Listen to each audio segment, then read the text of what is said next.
Haunted houses. You either love them or you hate them, but you still gotta go because your friends are forcing you to, and then you feel this intense amount of peer pressure. I love them though. Today I'll be talking about some of the scariest haunted houses in the United States. The first one is 13th Gate. Located in Baton Rouge, Louisiana, this haunted house prides itself on its impressive makeup and realistic sets. The sets are what impressed me the most. Specifically this London scene. I love the cobblestone alleyway. And if you look up, you can see the night sky. That little detail of the night sky is what fully immerses you into a space. Also, you don't often see London as the setting for a haunted house, and I'd love to see more diverse sets like that. These videos only give us a glimpse of what is inside this house, but I really love how diverse the sets are.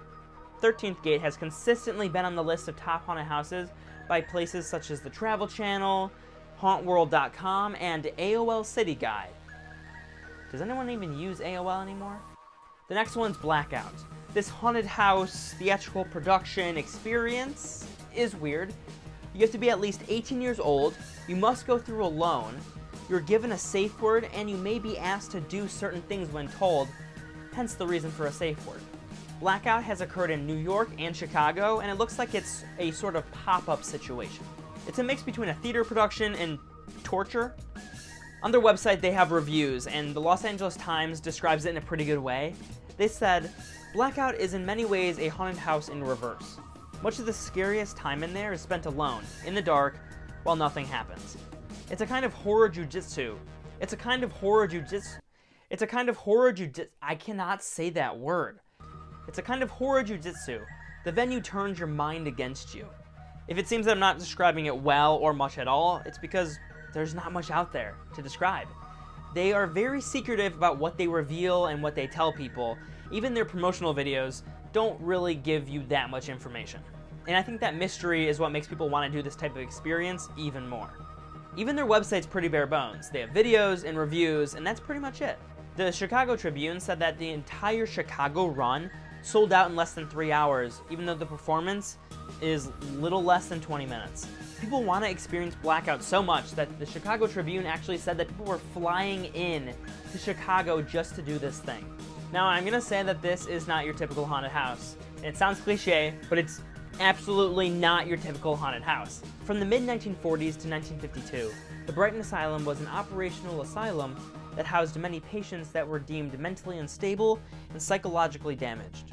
The asylum is famous for being shut down due to patients being experimented on, disappearing staff, terrible living conditions, and screams being heard from the streets. The complex is a series of warehouses that have slowly decayed and rotted over the years, and the asylum was broken into 3 sections. The central building was called the Brighton Asylum, and that's where the most violent patients were housed.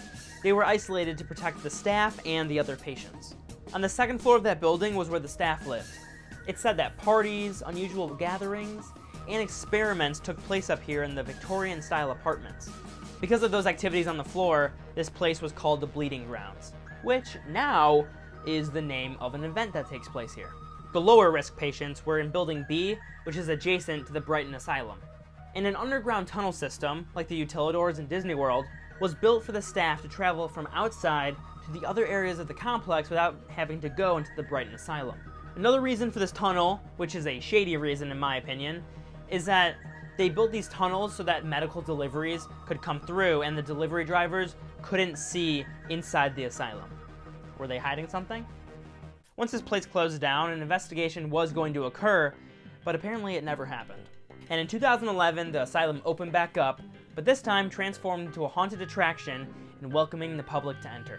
On the website it says, featured on the Today Show, Cake Boss, BuzzFeed, and visited by actor James Franco.